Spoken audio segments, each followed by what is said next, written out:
হুসাইন রাদিয়াল্লাহু তাআলা আনহু বললেন, ঠিক আছে আমি তো চলে যাচ্ছি, আমাকে একটু পানি পান করতে দাও। এ কথা বলে তিনি ফুরাত নদীর তীরে বসে পানির কাছে বসছেন। এই সময়ে প্রতিপক্ষের পক্ষ থেকে একটা বর্ষার আঘাত আসলো। ওই বর্ষাটা হুসাইন রাদিয়াল্লাহু তাআলা আনহুর কণ্ঠে বিঁধে যায়। কণ্ঠে বিঁধে যাওয়ার কারণে কণ্ঠনালী ছিদ্র হয়ে যায়, কেটে যায়। যেই কণ্ঠনালী দিয়েই তো মানুষের সবচেয়ে বেশি রক্ত প্রবাহিত হয়। আমরা যখন কোরবানির জন্তুগুলি জবে করি, কণ্ঠনালীটা কেটে দিলেই তো রক্ত প্রবাহিত হয়ে মারা যায়। অল্পক্ষণের ভিতরে হুসাইন রাদিয়াল্লাহু তাআলা আনহু রক্তক্ষরণ হয়ে শাহাদাত বরণ করলেন। ইন্না লিল্লাহি ওয়া ইন্না ইলাইহি রাজিউন। সর্বশেষ যখন তিনি শহীদ হয়ে গেলেন, যুদ্ধের ময়দান তো শেষ, এক পক্ষ সব শেষ, আরেক পক্ষ আছে। গনে দেখা গেল হুসাইন রাদিয়াল্লাহু তাআলা আনহুর কাফেলার ৭৮ জন সাহাবী মুসলমান শহীদ শাহাদাত বরণ করেছেন।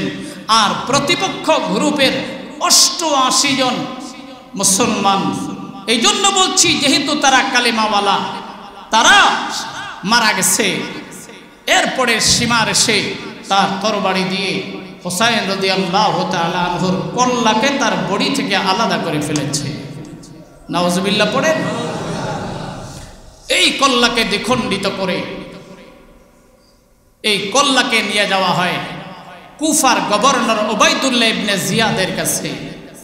পুরস্কার পাওয়ার লোভে, যে মহারাজ আমাদের সবচেয়ে বড় যে শত্রু, সবচেয়ে বড় ঘটনার যে খলনায়ক হুসাইন রাদিয়াল্লাহু তাআলা আনহুকে শহীদই করি নাই, তার কল্লাকে আপনার দরবারে হাজির করেছি।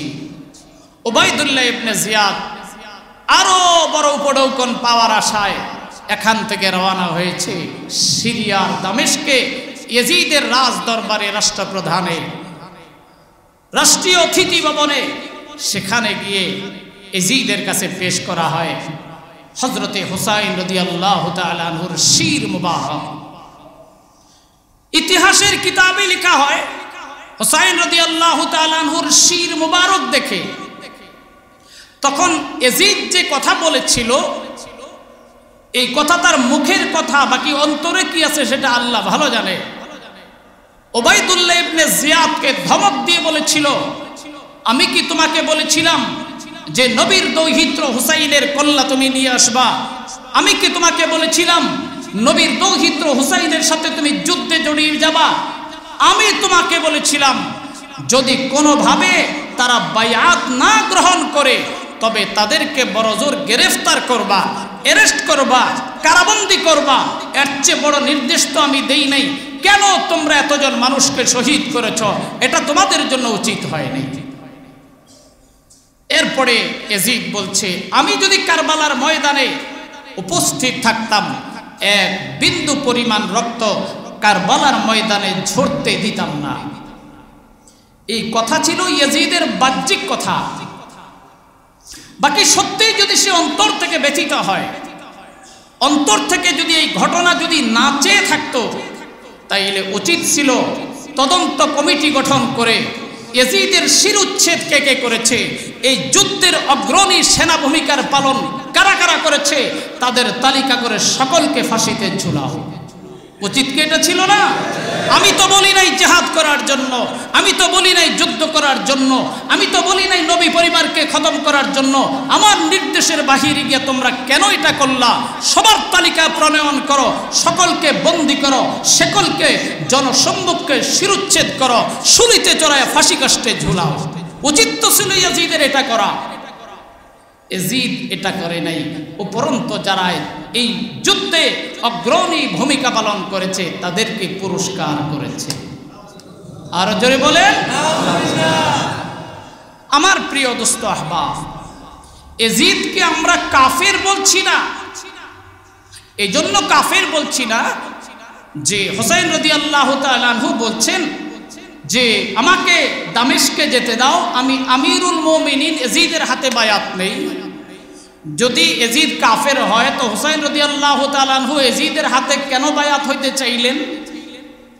হুসাইন রাদিয়াল্লাহু তাআলা আনহুর আগে আব্দুল্লাহ ইবনে ওমর, আব্দুল্লাহ ইবনে আব্বাস আব্দুল্লাহ ইবনে জুবায়ের অনেক বড় বড় সাহাবায়ে কেরাম ইয়াজিদকে খলিফা হিসেবে মেনে নিয়েছেন। তাইলে ইয়াজিদ যদি কাফের হয়, সাহাবায়ে কেরাম কি কাফেরকে রাষ্ট্রপ্রধান হিসেবে মেনে নিয়েছেন? এ কথা সত্য যে ইয়াজিদ কাফের নয়, এ কথাও সত্য পৃথিবীর সবচেয়ে নিকৃষ্ট ফাসিক এবং পাপিষ্ট, জোরে বলেন ঠিক কিনা? পাপিষ্ট তো কোনো সন্দেহ নাই। দুনিয়ার সাধারণ মানুষের রক্ত ঝরানো আর হুসাইন রাদিয়াল্লাহু তাআলা আনহুর রক্ত ঝরানো একই কথা? কখনো এক হতে পারে না। আজকে যদি ইয়াজিদ এদের বিচার করত, এদেরকে শাসন করত, এদের ফাঁসি কাষ্টে ঝুলাতো, আমরা বুঝি নিতাম হ্যাঁ হুসাইন রাদিয়াল্লাহু তাআলা আনহুর পুরা পরিবারকে যারা নির্মমভাবে শহীদ করেছে তাদের বিচার করেছে।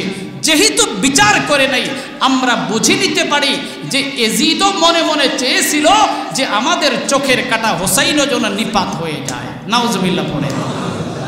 বাহরহাল শাহাদত বরণ করার পরে হুসাইন রাদিয়াল্লাহু তাআলা আনহুর দেহ মোবারককে বেশ মতনৈক্য আছে কোথায় তার কবর হয়। তো এক বর্ণনা মতে হুসাইন রাদিয়াল্লাহু তাআলা আনহুর শরীর মুবারকের কবরস্থ হয়, সমাধিস্থ হয় কারবালার ময়দানে, আর শির মুবারককে নেওয়া হয় দামেস্কে। দামেস্কে অনেকদিন পর্যন্ত কোন কোন বর্ণনা মতে পাওয়া যায় ইয়াজিদ হুসাইন রাদিয়াল্লাহু তাআলা আনহুর শিরকে ঝুলিয়ে রেখেছিল কিছুদিন। সেখান থেকে ফিলিস্তিনের ভূমন্ত সাগরের পাদদেশে আসকালান নামক এলাকায় হযরতে হুসাইন রাদিয়াল্লাহু তাআলা আনহুর শির মুবারককে দাফন করা হয়। কিছুদিন পরে 548 হিজরিতে ওখান থেকে আবার উঠিয়ে মিশরের কায়রো জাদুঘরে হুসাইন রাদিয়াল্লাহু তাআলা আনহুর শির মুবারককে অত্যন্ত সুন্দর করে নিখুঁত নির্ভুলভাবে রাখা হয়। এগুলি হচ্ছে ইতিহাসের কথা। আল্লাহু আ'লামু বিস-সাওয়াব। এই ছিল সংক্ষিপ্ত বিবরণ। আমার প্রিয় ভাই, ইয়াজিদ চেয়েছিল ক্ষমতাকে কুক্ষিগত করার জন্য, ইয়াজিদ চেয়েছিল ক্ষমতার মসনদে কিয়ামত পর্যন্ত থাকার জন্য। তা কি আর সম্ভব হয়েছে? মাত্র 2 বৎসর 9 মাসের মাথায় অথবা 3 বৎসরের মাথায় ইয়াজিদও নির্মমভাবে মারা গেছে। ইয়াজিদের মৃত্যু অত্যন্ত কঠিন এবং করুণ ছিল। এমন একটা ব্যারাম তার হয়েছিল, দুনিয়ার কোনো ডাক্তার, দুনিয়ার কোনো কবিরাজ, দুনিয়ার কেউ ধরতে পারে নাই। ভিতরে আগুনের মতো জ্বলতো, শুধুমাত্র বরফ তার ভালো লাগতো।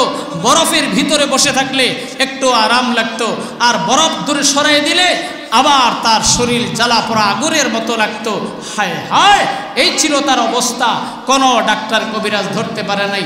তিলে তিলে কষ্ট পেয়ে কারবালার ময়দানে হুসাইন রাদিয়াল্লাহু তাআলা আনহু সহ ৭৮ জনকে যারা নির্মমভাবে শহীদ করিয়েছে, সবগুলির মৃত্যু অত্যন্ত করুণ হয়েছে, হৃদয় বিদারক হয়েছে। অবর্ণনীয় কষ্টের মধ্য দিয়ে, বেইজ্জতি আবার লাঞ্ছনার ভিতর দিয়ে পৃথিবী থেকে বিদায় হয়েছে। চিল্লিয়া বলেন আলহামদুলিল্লাহ। এই ঘটনার দ্বারা বোঝা গেল যে আপনি যদি কাউকে হত্যা করেন, আপনার মরণ কোনো দিন ভালো হবে না। আরো জোরে বলেন। আপনি যদি কাউকে হত্যা করেন, আপনি যদি কাউকে নাহকভাবে জুলুম করেন, কাউরের প্রতি যদি অত্যাচার জুলুম করেন, ক্ষমতার মসনদে বসে ইয়াজিদের কাছ থেকে শিক্ষা নেন, ফেরাউনের কাছ থেকে শিক্ষা নেন, নমরুদের কাছ থেকে শিক্ষা নেন, অতীতের রাষ্ট্রপ্রধানদের কাছ থেকে শিক্ষা নেন, আপনার মরণটাও তাদের মতো নির্মম হবে। আপনার মরণ আব্দুল কাদের জিলানীর মতো হবে না, আপনার মরণ রাবিয়া বসরিয়ার মতো হবে না, আপনার মরণ মুজাদ্দিদ আল-ফিসানির মতো হবে না, আপনার মরণ কাফের আর মুশরিকদের মতো হয়ে যাবে। এমন বেরাম আল্লাহ দিয়া দিবেন, এমন অসুখ আল্লাহ দিয়া দিবেন, যেই বেরাম অসুখের চিকিৎসা বাংলাদেশ তো দূরের কথা, আমেরিকায় গেলেও খুঁজে পাওয়া যাবে না। যাবে?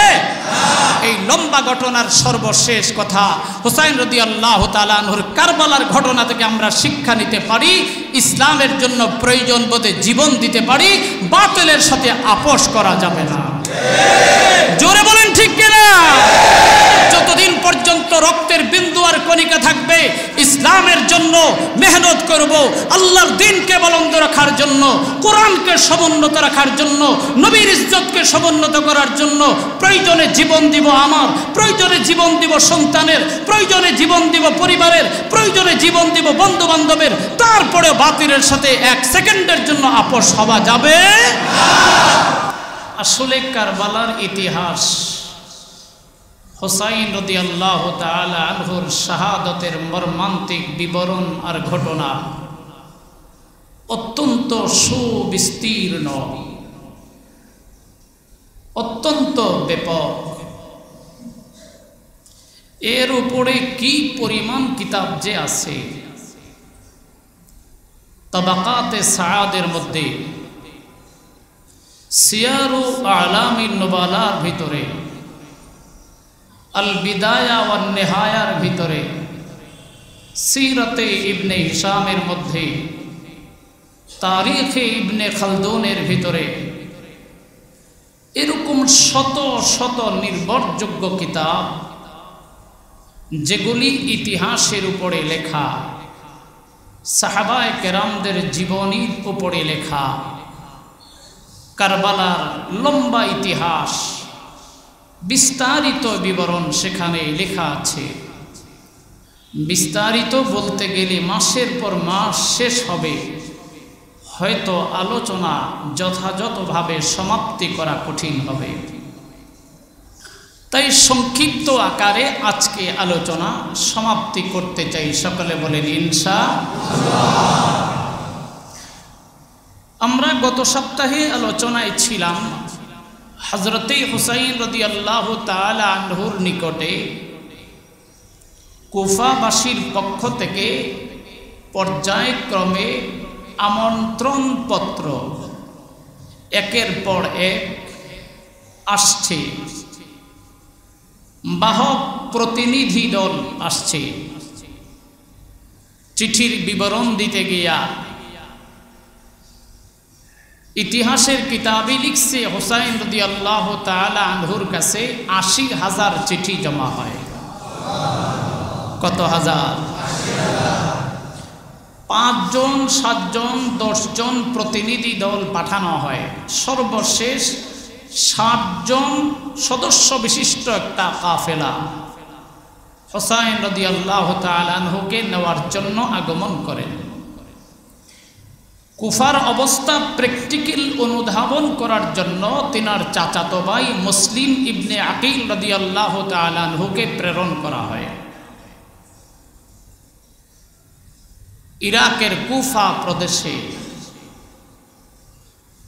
তখনকার গভর্নর ছিলেন হযরতে সাঈদ ইবনে আমর রাদিয়াল্লাহু তাআলা।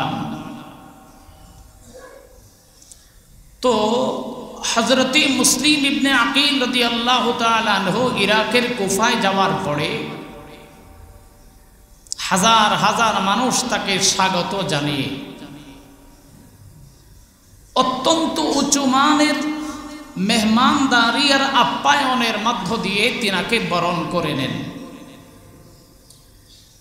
৩ দিন অবস্থানকালে প্রায় ১৮,০০০ কুফার নাগরিক মুসলিম ইবনে আকিল রাদিয়াল্লাহু তাআলা আনহুর হাতে বায়াত গ্রহণ করলেন এই মর্মে যে আমরা ইয়াজিদের শাসন মানি না, আমরা হযরতে হুসাইন রাদিয়াল্লাহু তাআলা আনহুকে আমিরুল মুমিনিনের চেয়ারে অলঙ্কিত করতে চাই। সুবহানাল্লাহ।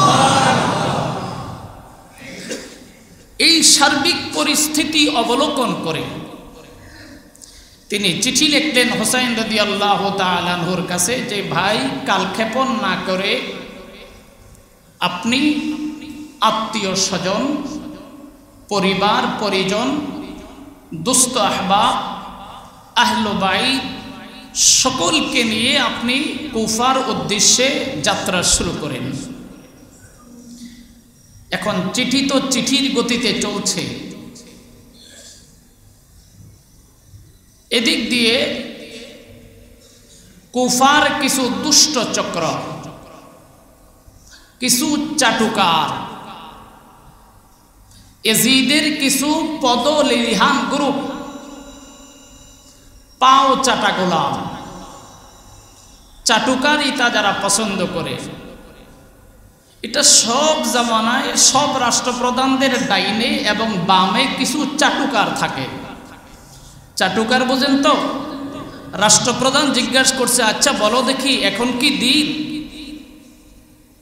তো যদি সেটা রাত হয় তো চাটুকাররা বলে না না মহারাজ এটা দিন। যদি চাটুকার রাতকে দিন বলে, দিনকে রাত বলে, তো চাটুকাররা বলে মহারাজ যা বলবেন তাই সই। রাষ্ট্রের পরিস্থিতি কি? চাটুকাররা রাষ্ট্রপ্রধানদেরকে বুঝতে দেয় না। রাষ্ট্রপ্রধান যেভাবে বলে চাটুকাররা জি হুজুর, জি হুজুর, ইয়াস হুজুর, ইয়াস হুজুর, ইয়াস স্যার, ইয়াস স্যার, এটাই তাদের কাজ। তো কুফার কিছু চাটুকার পাউচোষা গোলাম, তখনকার রাজধানী ছিল সিরিয়ার দামেস্কে। ইয়াজিদ ওখানে অবস্থান করত। তো এজিদের কাছে চিঠি লিখছে যে জাহাপানা, আপনার শাসন আমলে কুফা নগরীতে হুসাইন রাদিয়াল্লাহু তাআলা আনহুর প্রতিনিধি মুসলিম ইবনে আকিল আসার পরে কুফার মানুষেরা তাকে সানন্দে গ্রহণ করেছে, আর আপনার নিয়োজিত গভর্নর সাইদ ইবনে ওমর রাদিয়াল্লাহু তাআলা আনহু নীরবে নিস্তব্ধে নিশ্চুপ থেকে তা বরণ করেছেন। কি করে হয়? আপনার রাজ্যের বিরুদ্ধে এখানে বায়াত চলছে, আপনার গভর্নর নীরব নিশ্চুপ। এ কথা শুনে ইয়াজিদ তাৎক্ষণিক চিঠি লিখছে। বসরার গভর্নর ছিল তখন আব্দুল্লাহ ইবনে জিয়াদ। আব্দুল্লাহ ইবনে জিয়াদ হলো ইয়াজিদের অত্যন্ত ঘনিষ্ঠ সহচর। আব্দুল্লাহ ইবনে জিয়াদের কাছে চিঠি লিখছে, তুমি জলদি করে কুফায় চলে যাও, বর্তমান গভর্নরকে পদচ্যুত করো, তুমি গভর্নরের দায়িত্ব পালন করো, তুমি দেখভাল করো।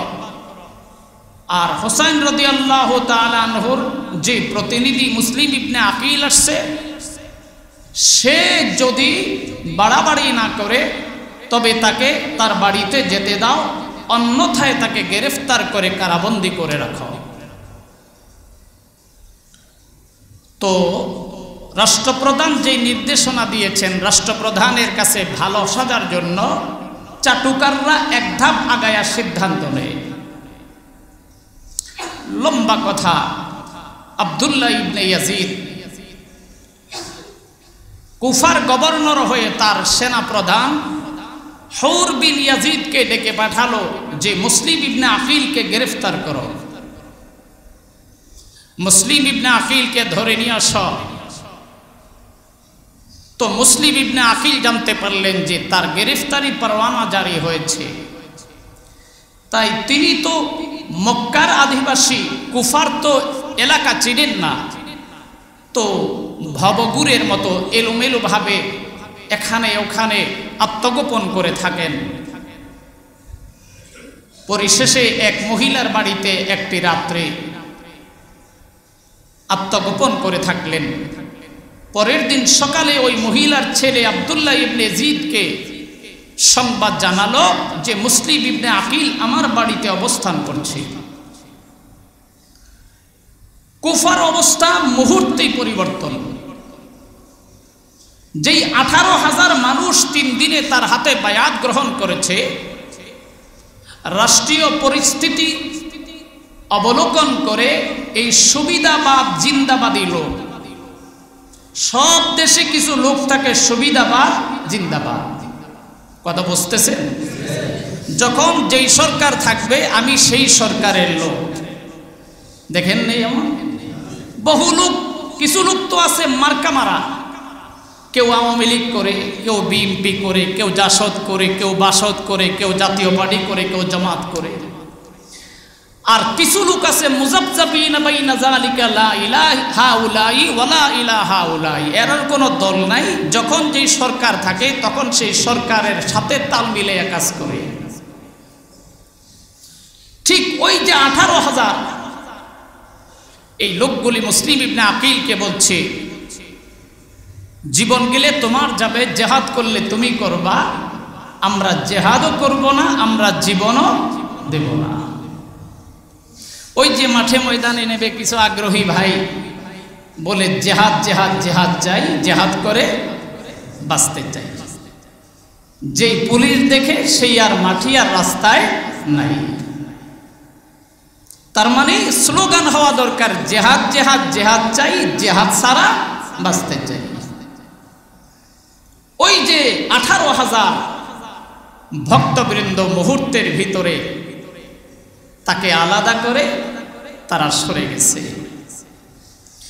মুসলিম ইবনে আকিল পুনরায় আবার কুফার পরিস্থিতির উপর ভিত্তি করে আরেকটা চিঠি লিখলেন, ভাই হোসাইন, এখন পরিস্থিতি সম্পূর্ণ প্রতিকূলে চলে গেছে, তুমি আর মক্কা থেকে কুফার দিকে রওনা হইও না, আর যদি হয়েও থাকো যেখানে আমার চিঠি হস্তগত হইবা সেখান থেকে তুমি ফিরে চলে যাইবা। বুঝতে তো আছেন আজ থেকে 1400 বৎসর আগের কথা, 60 হিজরির কথা। তখন তো আর চিঠি বিমানের গতিতে চলে না, তখনকার চিঠি তো গাড়ির গতিতে চলে না, তখনকার চিঠি চলে ঘোড়ার গতিতে, তখনকার চিঠিপত্রগুলি চলে ওটের গতিতে, কারণ যানবাহন ওট আর ঘোড়া গাদা ছাড়া কিছুই নেই। বাহারহাল আব্দুল্লাহ ইবনে জিয়াদের হাতে মুসলিম ইবনে আকিলকে নেওয়া হয়। আব্দুল্লাহ ইবনে জিয়াদ মুসলিম ইবনে আকিলকে উঁচু প্রাসাদে নিয়ে গলা কর্তন করে, বডি আলাদা মাথা আলাদা করে উঁচু প্রাসাদ থেকে নিচে ফেলে দেয়। বায়াতের স্বাদ মিটিয়ে দিলাম। এই শুরু হয়ে গেল যুদ্ধের দামামা, এই শুরু হয়ে গেল পরিস্থিতি ঘোলাটে। হযরতে মুআবিয়া রাদিয়াল্লাহু তাআলা আনহু যে নির্দেশনা ইয়াজিদকে দিয়েছিল, আমি গত সপ্তাহে বলেছিলাম যে বহু রাষ্ট্রপ্রধানেরা, আজকের শুধু রাষ্ট্রপ্রধানদের কথাই আমি বলছি না, অতীতের রাষ্ট্রপ্রধানগুলির দিকে তাকাইলেও একই ঘটনা, একই চিত্র, যে রাষ্ট্রীয় ক্ষমতার মসনাদে বসলে মাথার কাজ করে না, ধরাকে সরা জ্ঞান করে। ঠিক ফেরাউন যা করেছিল, নমরুদ যা করেছিল, সাদ্দাত যা করেছিল, ফেরাউন যা করেছিল, আবু জাহাল যা করেছিল, আবু লাহাব যা করেছিল, উতবা শাইবা মুগীরা যা করেছিল, লম্বা সময়ের ব্যবধানে আব্দুল্লাহ ইবনে ইয়াজিদ এবং তার রাষ্ট্রপ্রধান ইয়াজিদও ক্ষমতার মসনদে বসে হুবহু পাগল হয়ে এক এক সময় এক এক রকমের দিক নির্দেশনা দিচ্ছে। চিৎকার করে বলেন নাউজুবিল্লাহ। আব্দুল্লাহ ইবনে ইয়াজিদ আরেকটা কাজ করছে, সেটা কি?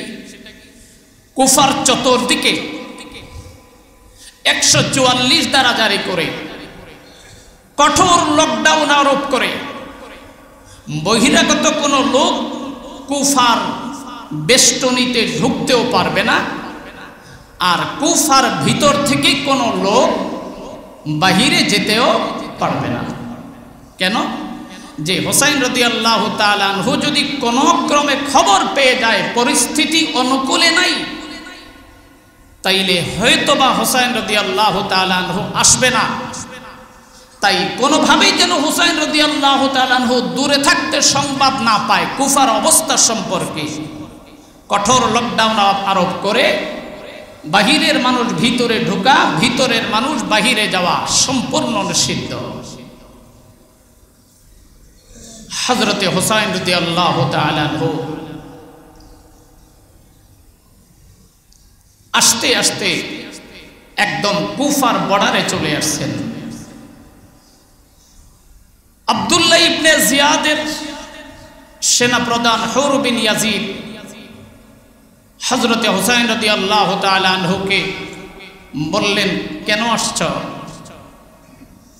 বলছে, এই যে দেখো, কুফা নাগরিকেরা একটা নয়, দুইটা নয়, 1000 নয়, 2000 নয়, 80,000 চিঠি আমার কাছে পাঠিয়েছে।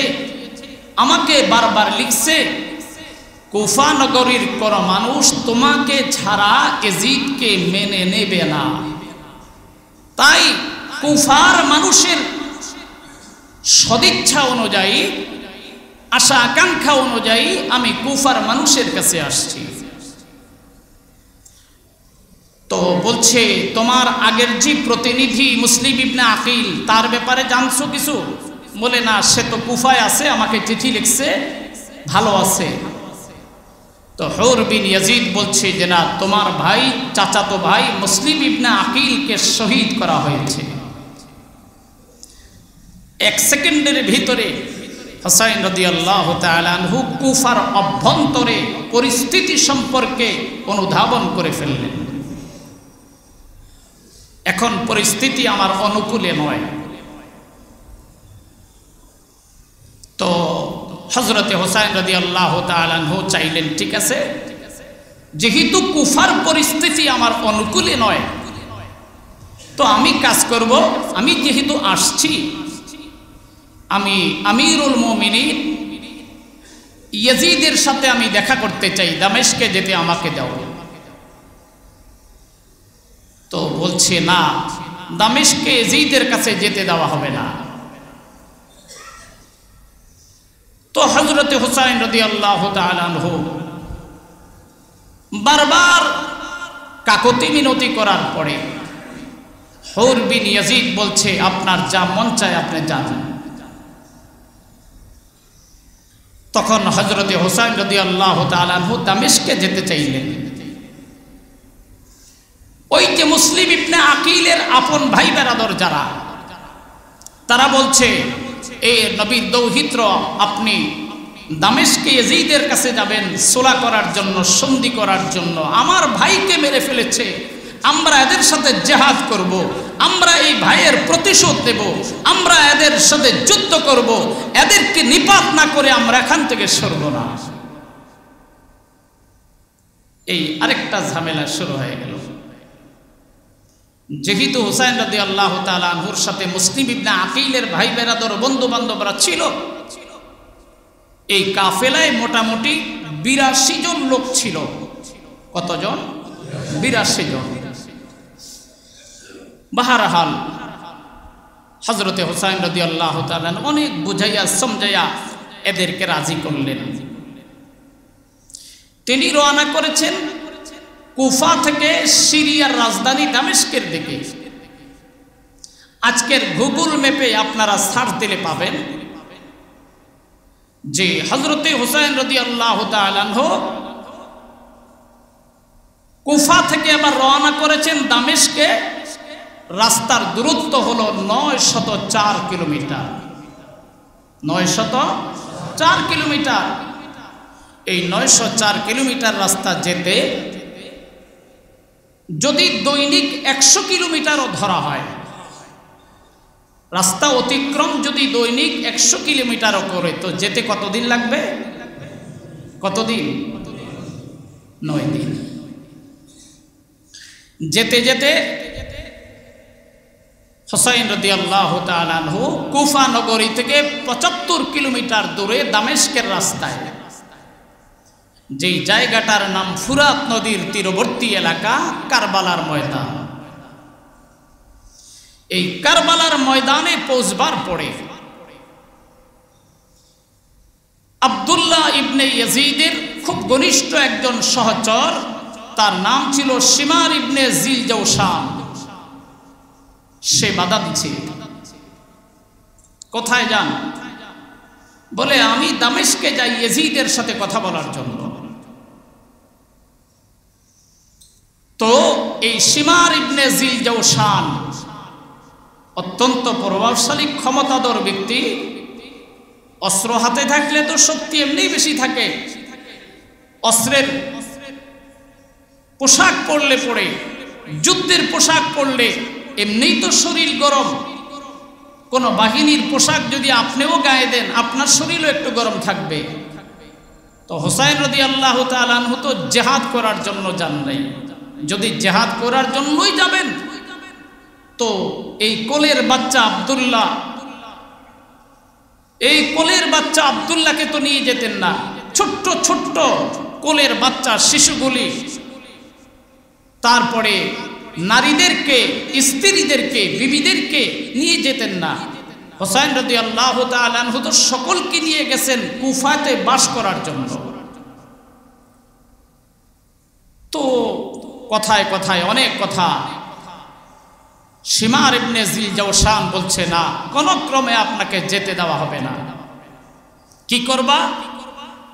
আপনার সামনে রাস্তা দুইটা খোলা। একটা হলো 100% আপনাকে এজিদের হাতে বায়াত নিতে হবে, আর যদি এজিদের হাতে বায়াত না নেন তবে আপনাকে কারাগারে যেতে হবে, গ্রেফতার হতে হবে।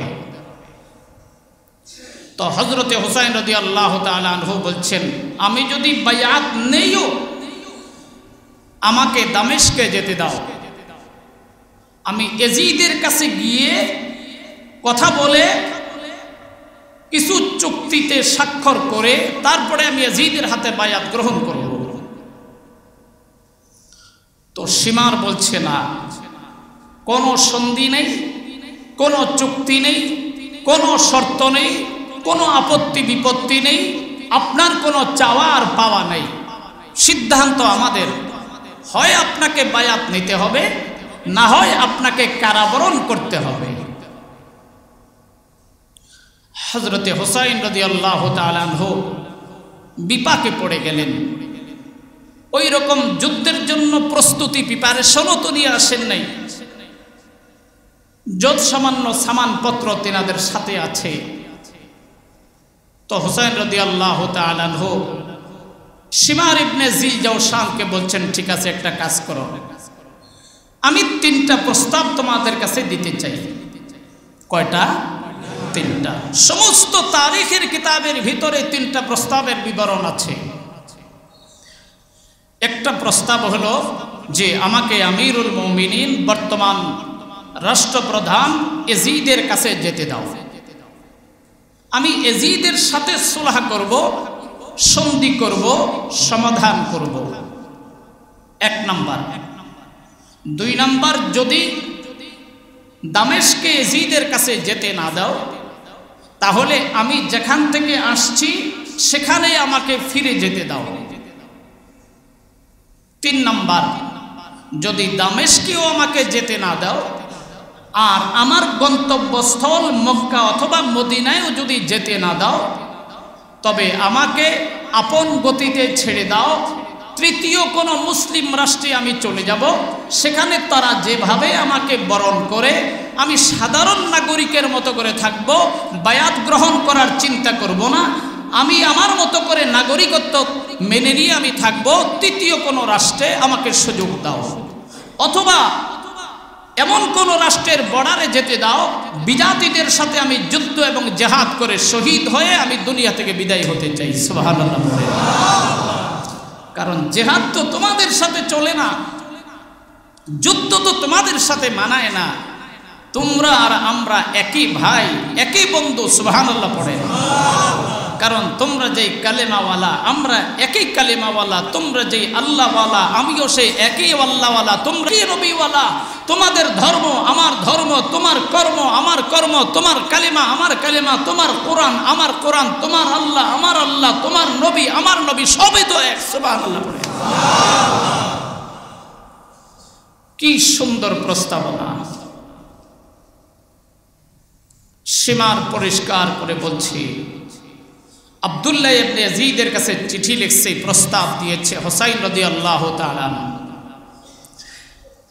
আব্দুল্লাহ ইবনে ইয়াজিদ উবাইদুল্লাহ বিন জিয়াদ, এই উবাইদুল্লাহ বিন জিয়াদ বলছে যে তখনকার যে কুফার গভর্নর, এই কুফার গভর্নর উবাইদুল্লাহ বিন জিয়াদ আবার পাল্টা চিঠি লিখছে যে না, তার কোনো শর্ত মেনে নেওয়া হবে না।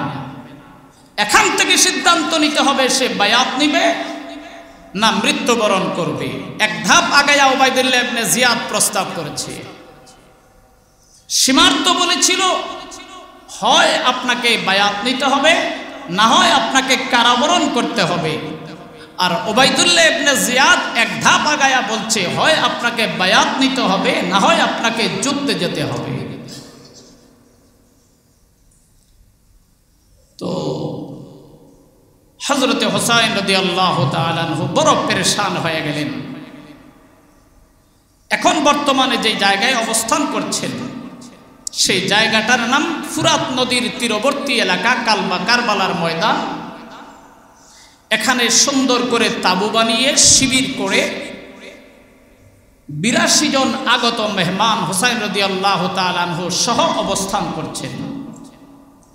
চতুর্দিকে উবাইদুল্লাহ ইবনে ইয়াজিদের সেনাবাহিনী নিশ্চিদ্র নিরাপত্তার বেষ্টনীতে, চতুর্দিকে তার সেনাবাহিনীর বেষ্টনীতে এরা আটকে আছেন। মুহররমের ৮ তারিখ উবাইদুল্লাহ ইবনে জিয়াদের পক্ষ থেকে সীমার আসছে,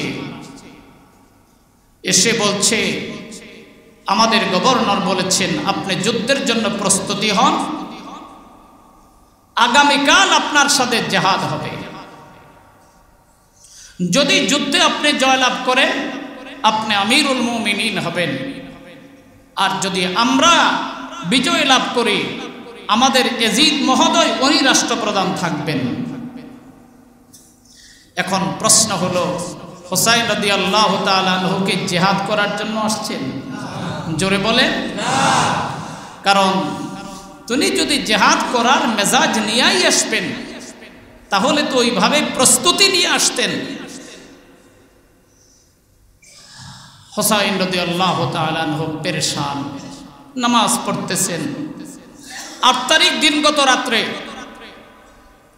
এই ৮২ জন কাফেলার সদস্যকে ডাক দিয়া বলছে, এ আমার ভাই, এ আমার বোন, এ আমার পরিবার, তোমাদের সকলকে আমি বলছি ইয়াজিদ বাহিনী আমি হুসাইনকে চাই, তোমাদেরকে চায় না।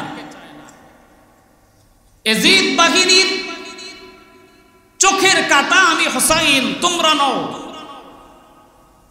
ইয়াজিদ বাহিনীর আক্রোশের ব্যক্তি আমি হুসাইন, তোমরা নও। অতএব আগামীকাল ৯ তারিখ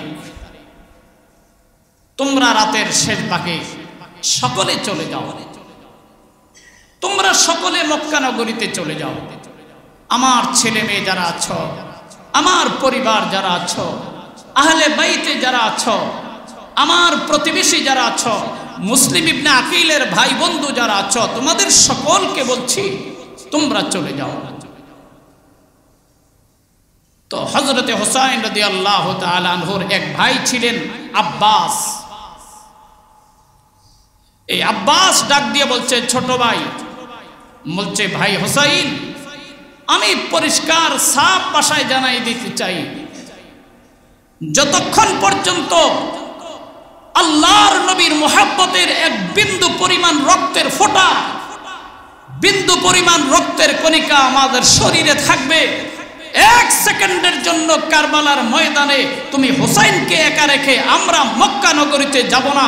প্রয়োজন বোধে আমরা ইসলামের জন্য শহীদ হব, প্রয়োজনে দ্বীনকে জিন্দা রাখার জন্য শহীদ হব, প্রয়োজনে বাতিলের বিপক্ষে আপোষ না করে আমরা ইসলামের উপরে থেকে আমরা শহীদ হব, তারপরেও তোমাকে আমরা একা একা এখানে ছেড়ে যাব না। চিৎকার করে বলেন সুবহানাল্লাহ। তুমি যদি শহীদ হও, নবীর একমাত্র স্মৃতি, যেই নবী তোমাকে এত আদর করেছেন, যেই নবী তোমার চেহারায় চুমু খেয়েছেন, যেই নবী তোমার আপদ মস্তকে যেই নবীর লালা মোবারক লেগেছে, যেই নবী বলেছেন আমার চোখের সবচেয়ে ঠান্ডা খোলই দুই নাতি, যেই নবী বলেছেন তোমাকে জান্নাতি যুবকদের সর্দার, যেই নবী নিচে ঘোড়া সেজেছেন তোমাকে আরোহী বানিয়েছেন, এ নবীর দৌহিত্র হুসাইন তোমাকে ফেলে কারবালার ময়দানে একা একা রেখে আমরা কখনো যেতে পারি না, পারবো না, যাব না, চিল্লিয়ে বলেন সুবহানাল্লাহ। 9 তারিখ সকালবেলা সীমারের গোষ্ঠী 1000 সৈন্যবাহিনী নিয়ে হুসাইন রাদিয়াল্লাহু তাআলা আনহুর ভাই আব্বাস তাকে ডেকেছে, বলছে যাও হুসাইনকে গিয়ে বলো খানিক পরে আজকে যুদ্ধ আরম্ভ হবে, প্রস্তুতি নিতে বলো। হুসাইন রাদিয়াল্লাহু তাআলা আনহু বলছেন আজকে 9 তারিখ, লম্বা সফর করে আসছি, ক্লান্ত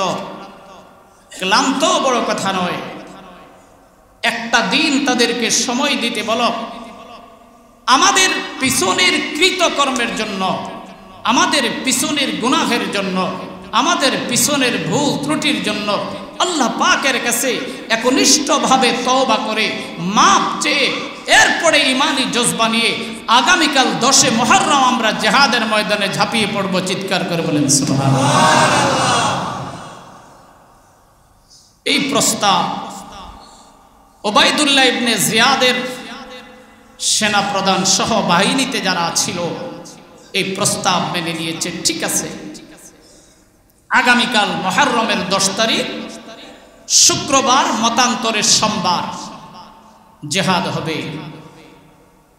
তো হুসাইন রাদিয়াল্লাহু তাআলা আনহু, আমি আগেই তো বলছি প্রস্তুতির কিছুই তো নাই, এখানে প্রস্তুতি নেবার মতো কোনো পরিস্থিতিও তো নাই, যুদ্ধের সমস্ত সামান বড় বড় যা আছে যুদ্ধের অস্ত্র সবে তো গন্তব্যে রাখা, যতটুকুন সামান ছিল ততটুকুন সুসজ্জিত হয়ে আছেন। রাতে বসে বসেই তিনি তন্দ্রাচ্ছন্ন হয়েছেন, শুয়ে আর ঘুমান নাই, বসে বসেই রাত্রি যাপন করেছেন। ছোট্ট বাচ্চাদেরকে আদর করে স্ত্রীদেরকে ডেকে বলছেন যদি তোমরা চলে যেতা, স্ত্রী সাপ জানিয়েছে স্বামী আমার তুমি দ্বীনের জন্য শহীদ হইবা, আমরা জীবনে বেঁচে থাকি কি লাভ হবে, যদি জীবন দিতে হয় তবে তোমার সাথে আমরা সকলে সপরিবারে জীবন দিতে প্রস্তুত আছি, জোরে কোন সুবহানাল্লাহ।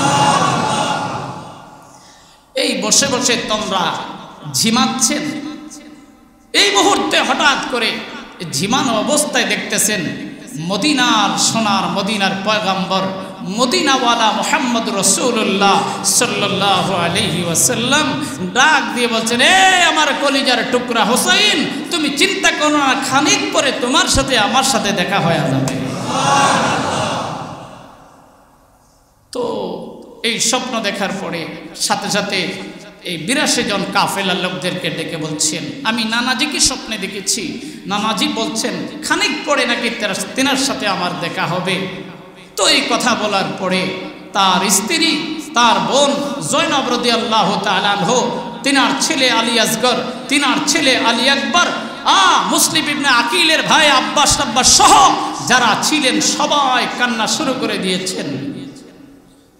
তো হুসাইন রাদিয়াল্লাহু তাআলা আনহু বলছেন কাঁদছো কেন, কাঁদছো কেন?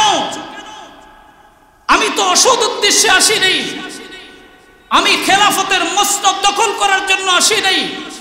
নবীর রেখে যাওয়া সিস্টেমকে যারা মানে না আমি তার সাথে সুলহ করার জন্য এসেছিলাম। নবীর রেখে যাওয়া দ্বীনের আদর্শ আর সিস্টেম তরিকার নিয়ম এজিদ মানে নাই।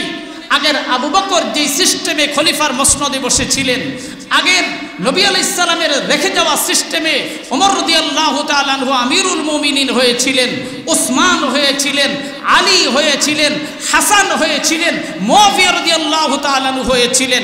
নবীর রেখে যাওয়া সিস্টেম অনুযায়ী রাষ্ট্রপ্রধান হয়েছিলেন একমাত্র এজিদি। সে নিজের মতাদর্শে নিজের মন গড়া মতে রাষ্ট্রপ্রধান হয়েছেন। আমার মতো হুসাইন থাকতে নবীর তরিকা বিবর্জিত হবে, মিটে যাবে, এটা আমি সহ্য করতে পারি না। আমি খেলাফতের মসনদে বসার আমার লোভ নাই, লালসা নাই, কিন্তু আমি চাই নবীর সুন্নত বিরোধী কোনো কার্যকলাপ হতে দেওয়া যায় না, হতে দেব না আমি। হুসাইন চিল্লা বলেন আল্লাহু আকবার। সকলকে নিবৃত করলেন, কান্নাকাটি বন্ধ করাইলেন। শুরু হয়ে গেল সীমার সেনাপ্রধান সহ সকলে এক সাইডে দাঁড়িয়ে গেলেন। হুসাইন রাদিয়াল্লাহু তাআলা আনহুর শিবিরে যারা বড় ছিল, যতটুকুন প্রস্তুতি ছিল, শুরু হয়ে গেল জিহাদ আর যুদ্ধ। যুদ্ধ চলতে চলতে চলতে চলতে সব শেষ কথা হুসাইন রাদিয়াল্লাহু তাআলা আনহুর, শুধুমাত্র হুসাইন রাদিয়াল্লাহু তাআলা আনহু একা আর তার একটা কোলের বাচ্চা আব্দুল্লাহ, সে শিবিরে শোয়া ছিল, পানির তৃষ্ণায় ছটপট ছটপট করে কাতরাচ্ছিল। তো হযরতে হুসাইন রাদিয়াল্লাহু তাআলা আনহু তাকে কোলে নিয়ে বলছিলেন, হায় বাবা, আমি তোমার বাবা হয়েও আমি তোমার কলিজার ঠান্ডা নিবারণ করতে পারলাম না। ফুরাত নদীর তীরবর্তীতে বসবাস করা সত্ত্বেও ফুরাত নদী থেকে এক ফোঁটা পানি এনে তোমার তৃষ্ণা নিবারণ করতে পারলাম না। আমি চলে গেলাম, তুমি যদি বেঁচে থাকো আল্লাহ পাক তোমাকে জান্নাতের পানি পান করে তোমাকে তৃষ্ণা নিবারণ করাবে।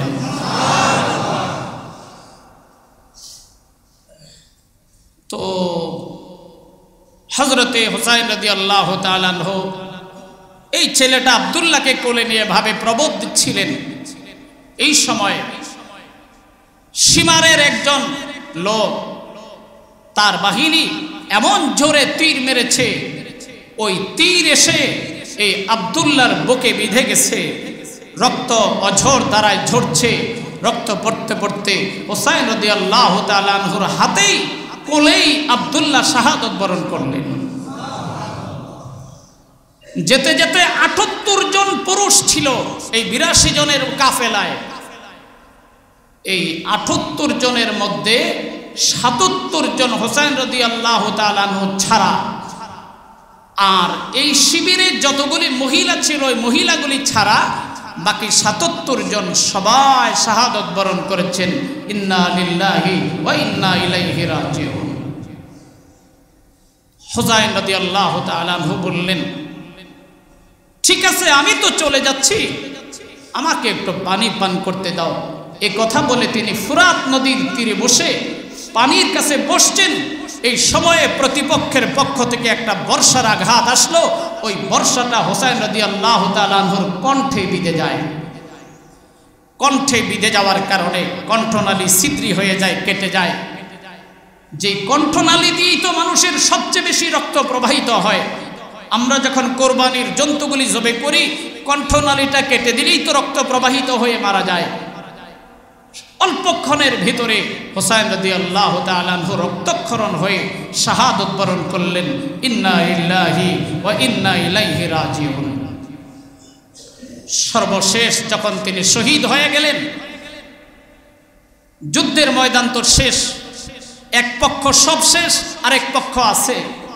গনে দেখা গেল হুসাইন রাদিয়াল্লাহু তাআলা আনহুর কাফেলার ৭৮ জন সাহাবী মুসলমান শহীদ শাহাদত বরণ করেছেন, আর প্রতিপক্ষ গ্রুপের ৮৮ জন মুসলমান। এই জন্য বলছি, যেহেতু তারা কালেমাওয়ালা, তারা মারা গেছে। এরপরে সীমার এসে তার তরবারি দিয়ে হুসাইন রাদিয়াল্লাহু তাআলা আনহুর কল্লাকে তার বডি থেকে আলাদা করে ফেলেছে। নাউজুবিল্লাহ পড়েন। এই কল্লাকে দ্বিখণ্ডিত করে এই কল্লাকে নিয়ে যাওয়া হয় কুফার গভর্নর উবাইদুল্লাহ ইবনে জিয়াদের কাছে। পুরস্কার পাওয়ার লোভে, যে মহারাজ আমাদের সবচেয়ে বড় যে শত্রু, সবচেয়ে বড় ঘটনার যে খলনায়ক হুসাইন রাদিয়াল্লাহু তাআলা আনহুকে শহীদই করি নাই, তার কল্লাকে আপনার দরবারে হাজির করেছি। উবাইদুল্লাহ ইবনে জিয়াদ আরো বড় উপঢৌকন পাওয়ার আশায় এখান থেকে রওনা হয়েছে সিরিয়ার দামেস্কে ইয়াজিদের রাজ দরবারে রাষ্ট্রপ্রধানে রাষ্ট্রীয় অতিথি ভবনে সেখানে গিয়ে এজিদের কাছে পেশ করা হয় হযরতে হুসাইন রাদিয়াল্লাহু তাআলা আনহুর শির মুবারক। ইতিহাসের কিতাবে লেখা হয় হুসাইন রাদিয়াল্লাহু তাআলা আনহুর শির মুবারক দেখে তখন এজিদ যে কথা বলেছিল এই কথা তার মুখের কথা, বাকি অন্তরে কি আছে সেটা আল্লাহ ভালো জানে। উবাইদুল্লাহ ইবনে জিয়াদকে ধমক দিয়ে বলেছিল, আমি কি তোমাকে বলেছিলাম যে নবীর দৌহিত্র হুসাইনের কল্লা তুমি নিয়ে আসবা? আমি কি তোমাকে বলেছিলাম নবীর দৌহিত্র হুসাইনের সাথে তুমি যুদ্ধে জড়িয়ে যাবা? আমি তোমাকে বলেছিলাম যদি কোনোভাবে তারা বায়াত না গ্রহণ করে তবে তাদেরকে বড়জোর গ্রেফতার করবা, অ্যারেস্ট করবা, কারাবন্দি করবা। এর চেয়ে বড় নির্দেশ তো আমি দেই নাই। কেন তোমরা এতজন মানুষকে শহীদ করেছ? এটা তোমাদের জন্য উচিত হয়নি। এরপরে এজিদ বলছে, আমি যদি কারবালার ময়দানে উপস্থিত থাকতাম এক বিন্দু পরিমাণ রক্ত কারবালার ময়দানে ঝরতে দিতাম না। এই কথা ছিল ইয়াজিদের বাহ্যিক কথা, বাকি সত্যিই যদি সে অন্তর থেকে ব্যথিত হয়, অন্তর থেকে যদি এই ঘটনা যদি না চেয়ে থাকতো তাইলে উচিত ছিল তদন্ত কমিটি গঠন করে ইয়াজিদের শিরুচ্ছেদ কে কে করেছে, এই যুদ্ধের অগ্রণী সেনা ভূমিকার পালন কারা কারা করেছে তাদের তালিকা করে সকলকে ফাঁসিতে ঝুলাও। উচিত কি এটা ছিল না?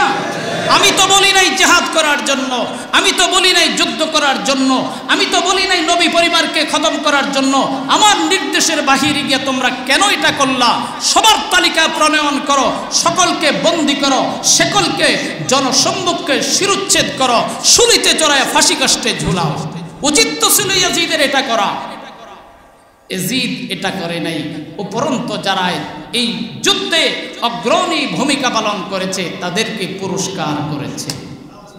আর জোরে বলেন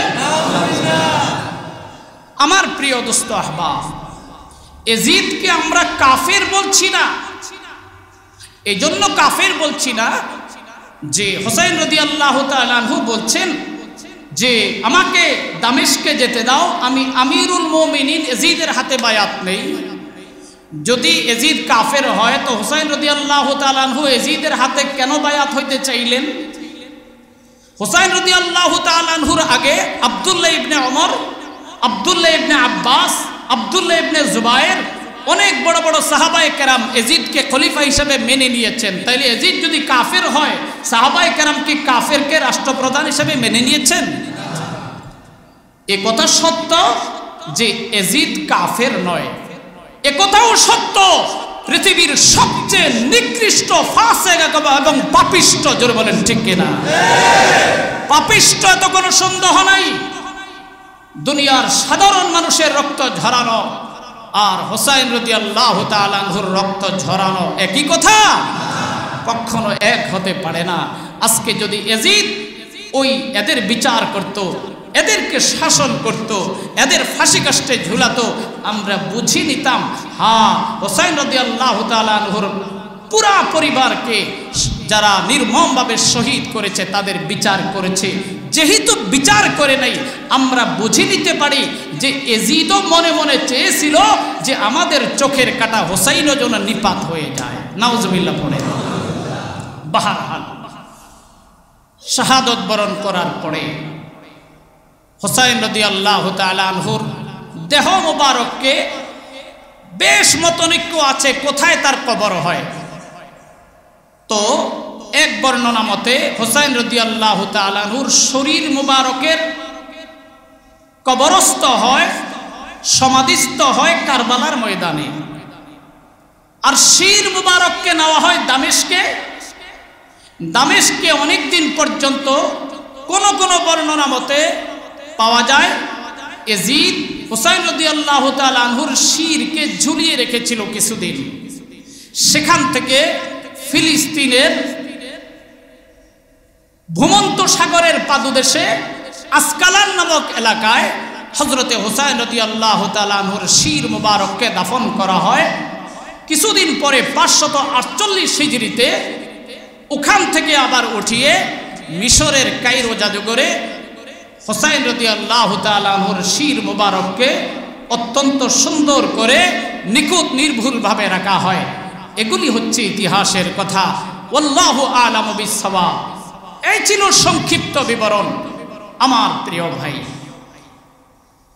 এখন আমার এক মুসল্লির প্রশ্ন যে মদিনা থেকে মদিনা থেকে কুফার দূরত্ব 500 কিলোমিটারের উপরে রাস্তা, তাইলে মদিনার মানুষগুলি জানলো কেমনে হুসাইন রাদিয়াল্লাহু তাআলা আনহু শাহাদাত বরণ করেছেন? চিঠি আসতেও তো 10-15 দিন সময় লাগে। অথচ ইতিহাসের পাতায় দেখা যায় মদিনার মানুষ তার পরের দিন 11ই মুহররম জেনে গেছেন। সুবহানাল্লাহ পড়েন।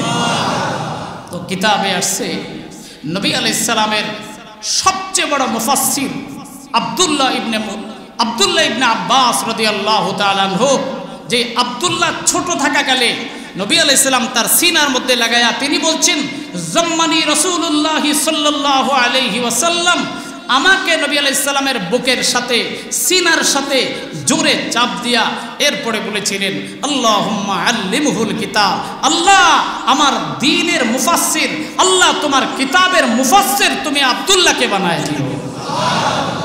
নবীর দোয়ার বরকতে সারা বিশ্বের বিখ্যাত মুফাসসিরের নাম, নবীর পরে যাকে সবচেয়ে বড় মুফাসসির ধরা হয় তার নাম কি? আব্দুল্লাহ ইবনে আব্বাস রাদিয়াল্লাহু তাআলা। 10 মুহররম দিনগত রাত, দিনের শাহাদাতের ঘটনা। রাতের বেলা আব্দুল্লাহ ইবনে আব্বাস রাদিয়াল্লাহু তাআলা ঘুমিয়ে আছেন। স্বপ্নে দেখেন মুহাম্মদুর রাসূলুল্লাহ সাল্লাল্লাহু তাআলা আলাইহি ওয়াসাল্লাম খুব পেরেশানিত অবস্থায়, চেহারা মলিন বিমর্ষ, হাতে একটা বোতল, এই বোতল নিয়ে মলিন চেহারায় পেরেশানিত অবস্থায় দৌড়াচ্ছেন। আব্দুল্লাহ ইবনে আব্বাস রাদিয়াল্লাহু তাআলা আনহু রাসূল পাক সাল্লাল্লাহু আলাইহি সাল্লামকে জিজ্ঞাসা করলেন, ইয়া রাসূলুল্লাহ, ইয়া হাবিবাল্লাহ, এত পেরেশানিত দেখাচ্ছে আপনাকে, চেহারাটা মলিন দেখাচ্ছে, মর্মাহত দেখাচ্ছে, বিষয়টা কি? আর আপনার হাতে বা এটা কি? মুহাম্মদুর রাসূলুল্লাহ সাল্লাল্লাহু আলাইহি ওয়াসাল্লাম বলছেন, আরে আব্দুল্লাহ, তুমি জানো না এই বোতলের ভিতরে আমার হুসাইনের শাহাদাতের রক্ত বোতলের ভিতরে আমি ঢুকিয়ে রেখেছি। বলে ঘটনা কি? তো রাসূল পাক সাল্লাল্লাহু আলাইহি ওয়াসাল্লাম বলেন যে আজকে 10 মুহররমের দুপুর বেলা আমার দৌহিত্র, আমার কলিজার টুকরা, আমার জান্নাতের সরদার, যুবকদের সরদার হুসাইন রাদিয়াল্লাহু তাআলা আনহুকে ইয়াজিদের বাহিনীরা নির্মমভাবে শাহাদাত বরণ করিয়েছে। আমি আমার হুসাইনের রক্ত এই বোতলের ভিতরে সংরক্ষণ করে রেখেছি। কিয়ামতের ময়দানে আল্লাহর আদালত প্রাঙ্গণে আমি আমার হুসাইনের এক বোতল রক্তকে হাজির করে বলবো, আয় বারে ইলাহি, আয় পরওয়ারদিগারে আকা, আমার নাতি হুসাইনের কি অপরাধ ছিল? আমার নাতি হুসাইনকে সপরিবারে 78 জন সদস্যকে কারবালার ময়দানে নির্মমভাবে শাহাদাত বরণ করানোই হলো না, উপরন্ত আমার হুসাইনের শিরকে বডি থেকে আলাদা করে তারা নেচেছে, তারা আনন্দ উল্লাস করেছে। আয় বারে খোদা, আমার হুসাইনের কি অপরাধ? আমার হুসাইনের রক্তের বিনিময় আজকে আমি আপনার কাছে চাই, আমার হুসাইনের রক্তের বিচার আমি আজকে আপনার কাছে চাই। এই বিচার দায়ের করার জন্য, মুকদ্দমা দায়ের করার জন্য এই বোতলের ভিতরে আমার হুসাইনের রক্তকে আমি সংরক্ষণ করে রেখেছি। আরো জোরে বলেন আল্লাহু আকবার বলেন। চিন্তা করেন আমার নবীর কতটা আদরের প্রিয়তম কলিজার টুকরা ছিলেন হুসাইন রাদিয়াল্লাহু তাআলা আনহু। এই স্বপ্ন দেখার পরে 11ই মুহররম আব্দুল্লাহ ইবনে আব্বাস রাদিয়াল্লাহু তাআলা আনহু মদিনার মানুষকে জানায়া দিলেন, আরে জানো গতকাল হুসাইন রাদিয়াল্লাহু তাআলা আনহুর শাহাদাতের ঘটনা ঘটেছে। শুধু তিনি শাহাদাত বরণ করেন নাই, এন্টার ফ্যামিলি শাহাদাত বরণ করেছে। ইন্না লিল্লাহি ওয়া ইন্না ইলাইহি রাজিউন। আমার ভাই, এর 3 দিন পরে যখন ইয়াজিদের কাছে তার স্ত্রীদেরকে নেওয়া হয়, মহিলাদেরকে নেওয়া হয়, ইয়াজিদ তখন ওনাদের নিরাপত্তার বেষ্টনীতে সমস্ত মহিলাদেরকে ইজ্জতের সাথে রাষ্ট্রীয় অতিথিখানায় মেহমানদারি আদর আপ্যায়ন করে তাদেরকে আবার নিরাপত্তার সাথে মক্কায় পৌঁছিয়ে দিয়েছেন, কোন কোন বর্ণনায় মদিনায় পৌঁছিয়ে দিয়েছেন, অর্থাৎ মহিলাদের প্রতি সম্মান প্রদর্শন করেছেন। কিন্তু তাদের টার্গেট ছিল মহিলারা নয়, তাদের টার্গেট ছিল পুরুষেরা। অদূর ভবিষ্যতে হুসাইনের রক্ত যদি পৃথিবীতে থাকে, আমার মসনদ দখল করতে পারে, আমার মসনদ যদি কেউ দখল করতে না পারে, এই জন্য সকলকে নির্মূল করা হয়েছে। চিল্লিয়া বলেন নাউজুবিল্লাহ। কিন্তু বাস্তবতা কি জানেন? এজিদ চেয়েছিল ক্ষমতাকে কুক্ষিগত করার জন্য, এজিদ চেয়েছিল ক্ষমতার মসনদে কিয়ামত পর্যন্ত থাকার জন্য। তা কি আর সম্ভব হয়েছে? মাত্র 2 বৎসর 9 মাসের মাথায় অথবা 3 বৎসরের মাথায় এজিদও নির্মমভাবে মারা গেছে। এজিদের মৃত্যু অত্যন্ত কঠিন এবং করুণ ছিল। এমন একটা ব্যারাম তার হয়েছিল, দুনিয়ার কোনো ডাক্তার, দুনিয়ার কোনো কবিরাজ, দুনিয়ার কেউ ধরতে পারে নাই। ভিতরে আগুনের মতো জ্বলতো, শুধুমাত্র বরফ তার ভালো লাগতো। বরফের ভিতরে বসে থাকলে একটু আরাম লাগতো, আর বরফ দূরে সরাই দিলে আবার তার শরীর জ্বালা পোড়া আগুনের মতো লাগতো। হায় হায়, এই ছিল তার অবস্থা। কোনো ডাক্তার কবিরাজ ধরতে পারে নাই। তিলে তিলে কষ্ট পেয়ে কারবালার ময়দানে হুসাইন রাদিয়াল্লাহু তাআলা আনহু সহ ৭৮ জনকে যারা নির্মমভাবে শহীদ করিয়েছে, সবগুলির মৃত্যু অত্যন্ত করুণ হয়েছে, হৃদয় বিদারক হয়েছে। অবর্ণনীয় কষ্টের মধ্য দিয়ে, বেইজ্জতি আবার লাঞ্ছনার ভিতর দিয়ে পৃথিবী থেকে বিদায় হয়েছে। চিল্লিয়া বলেন আলহামদুলিল্লাহ। এই ঘটনার দ্বারা বোঝা গেল যে আপনি যদি কাউকে হত্যা করেন, আপনার মরণ কোনো দিন ভালো হবে না। আরো জোরে বলেন।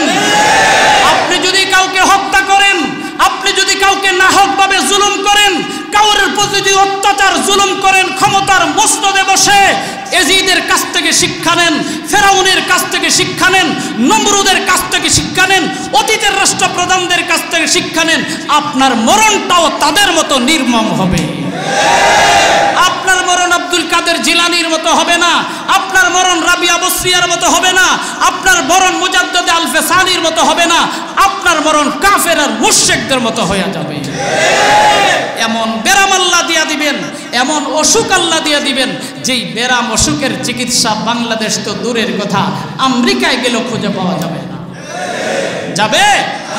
এই লম্বা ঘটনার সর্বশেষ কথা, হুসাইন রাদিয়াল্লাহু তাআলা আনহুর কারবালার ঘটনা থেকে আমরা শিক্ষা নিতে পারি, ইসলামের জন্য প্রয়োজন বোধে জীবন দিতে পারি, বাতিলের সাথে আপোষ করা যাবে না। জোরে বলেন ঠিক কিনা? যতদিন পর্যন্ত রক্তের বিন্দু আর কণিকা থাকবে, ইসলামের জন্য মেহনত করব, আল্লাহর দ্বীনকে বুলন্দ রাখার জন্য, কোরআনকে সমুন্নত রাখার জন্য, নবীর ইজ্জতকে সমুন্নত করার জন্য। প্রয়োজনে জীবন দিব আমার, প্রয়োজনে জীবন দিব সন্তানের, প্রয়োজনে জীবন দিব পরিবারের, প্রয়োজনে জীবন দিব বন্ধু বান্ধবের। তারপরে বাতিলের সাথে 1 সেকেন্ডের জন্য আপোষ হওয়া যাবে না। এই শিক্ষা কারবালার ঘটনা থেকে হুসাইন রাদিয়াল্লাহু তাআলা আনহু কিয়ামত পর্যন্ত আনেওয়ালা মুসলমানদেরকে দিয়ে তিনি শাহাদত বরণ করলেন। আল্লাহ তাআলা আমাদেরকে যথোপযুক্ত শিক্ষা গ্রহণ করার তৌফিক দান করে বলেন আমিন।